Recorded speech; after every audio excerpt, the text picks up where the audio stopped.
David Cross, you guys. Hello. David, thank you so much for being here. Sure. I like this place. It's adorable. Yeah, it's so cute. Now everyone knows you from Mr. Show with Bob and David and Arrested Development and increasingly Poor Decisions of Todd Margaret. But I'm not here to talk about questions and your stuff.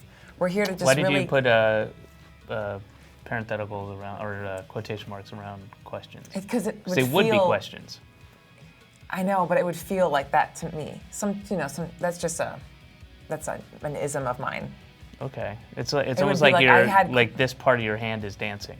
It's a twitch I have. Okay. Sorry. This isn't about me. This isn't about me. No. I want to get to what's in here. I just really want to cut to the chase. All right. Yeah. So how much cash you got in there? No cash. I'd be a fool to keep cash here. Some notes. Oh. Take my girlfriend to Artisanal. Oh, good note. Have you done it yet? My car's parked on John, just past J, near It is a red Pontiac Sunfire. No. Also, the shirt I saw in North Carolina the other day about skipsations, which is a skip roping thing. I assume it's gay. I don't know. Yeah, but you're fully in support of. You heard it. And the sign that the guy in Georgia put up, my home state, that said he owns a bar and he put a sign up that says, "I do not support that in the White House." That's my hometown, my home folks. Holler to the hometown. And so right, there's more. Right. Oh, sure. I don't mean to interrupt. Raleigh, clearly. All right, that's it. Great. So underneath that pocket is, I believe, there's a heart back there. I want to get right into that, and here's the deal. The way to just cut to the chase of like who you are inside is to find a survey by teenage girls. So we found this is from my friend Emily the Brave's Tumblr. Everyone's passing it around and reblogging their answers. So is she really your friend? Yeah. She's a good friend. She's a good friend. Okay. I thought we should, just get in there and then reblog this and reblog your answers. I want to just warn you that some of these questions are intense. Okay. So how old is Emily? It doesn't matter. She's a teen. She's between 16 and 36. Okay. All right. Okay, so the first question, we just randomly chose, there's like a list of 50 questions. Here we go. Have you ever been told you were amazing? Yes, I have, yeah. That's so great for you. It was a long time ago. I wasn't that cognizant. It was during my bris. And I believe I was 8 days old, but the mohel said that to me.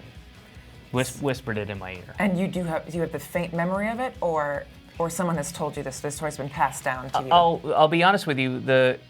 I do have a faint memory, and I don't know whether I have conjured that or this thing that has been told to me so many times. But I will say this also: I ride my bike through Williamsburg sometimes, and other mohels at this age have told me the same thing. Those same two words. Yeah. So you protected yourself early on with giving yourself that vote of confidence with injecting that memory, and now it's reaffirmed by all of your fans. Yeah, I guess. Well, I can't say that they're fans. Most of those guys don't know my work and speak broken English. Oh. But I assume it's just okay. All right. Or fans in a different way. Sure. Of different qualities that I have. Very positive outlook. This is good. We're getting there. And we might get dark and you in guys a second. At home should look up the word mohel, because then you'll really have a good laugh. Yeah, you can do it right now. You can, they're on the internet. Or go to your dictionary book. Next question. What's something that bothers you about girls? I guess they sound dumber because their voice is higher pitched. And yeah, I know what you mean by that. I hear, yeah. And so when a guy says something stupid as opposed to a girl, they could both equally be inane comments about mundane nothings, but the girl will sound a little dumber, especially if it's in that sing-songy question up tilt thing. The tilt up at the end. What's that? Yeah, that. The vocal umlaut. But also the same can be said with guys when the stereotype is that they say something like this, like that's always dumb. It's always dumb. I'm saying they're both dumb. Yeah. It just sounds a little dumber. It's unfortunate. But and it sounds more annoying. annoying? Yeah. Oh, I know. That's annoying. I know. That's kind of annoying. Yeah. But you kinda that's like not that guy as a little more. annoying. Yeah, you could hang with that guy a little longer. Then you can hang with that guy. And you could probably tell the guy to like shut up, and he'd be like, whatever, and the girl would be like, well, why? Yes. So, okay. And you could like give a warning hit to the guy. Yeah, And, if you you hit can't the do that, girl, girl. No. it's the whole thing. Yeah. No. Next question is, where is the biggest scar on your body? I'm going to guess it's the liver, just out of the abuse of the last Sure. 48 years. But Yeah, an internal scar. yeah, the external, it would be, I've, on the bottom of my foot, I have some stitches where I was in Hawaii and there was a red flag thing, and there was it's a long story, but. Not a figurative. No, literal red flag, like you can't go.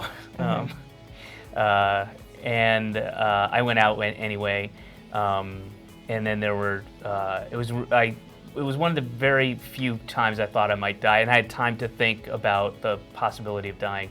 But anyway, I had to make it, I had gone way off course, and I had to kind of time my way back onto shore, but it was all lava rock, there was no beach or anything. And so I just kind of went for it, and I went flying, and I cut up the bottom of my feet and my hands and stuff. And so that's probably the biggest scar, is on the bottom of my left foot. Ouch, good story. Intense. That's Near the biggest death. scar. Yeah, Okay. it's helpful when your biggest scar story is a near-death story. It was pretty crazy. It was nuts. Yeah. Good. Well done. Next question. Who do you think is the most attractive actor? John Lithgow. It's very affirmative. I mean, like, just you knew exactly. Oh, John Lithgow, yeah. 100%. Absolutely. I'm not going to argue with that. I mean, Yeah. obviously, you have your answer. I would totes make out with him. I don't mean to say this, but John Travolta would have maybe been my answer until, I don't mean to be topical, but I did write him a letter, as I was saying, in high school, and that usually used to be my go-to You answer. said, I don't think you said high school. I think you said when I was a kid back, you just, that's a little bit more embarrassing. That's all high the school's a time little we bit have more for that embarrassing. part of the thing You today. said when I was a kid. That's all the time we have. When I was a kid. it's just- You were in high school. Come we're on. just gonna, we're gonna, And we're just, gonna, you know what? For the record, I wrote John Lithgow several letters when I was in high school. Okay. Thank you for putting that out there, and that's all the time. We have the Tumblr questions, but don't you worry, you guys. We're going to be retumbling the answers and paying that forward. And now, you've worked with a lot of attractive actors, as well as probably some ugly ones, and a bunch of them are in this series, which maybe some people have never seen. It's called Pilot Season. It's one of my favorite series on the My Damn Channel archives, and we've got a clip from your performance in it. We're going to check it out when we get back. How many series on the archives are there? It's like 30. Really? Yeah, check it out. When we come back, it's time for Internet Q&A.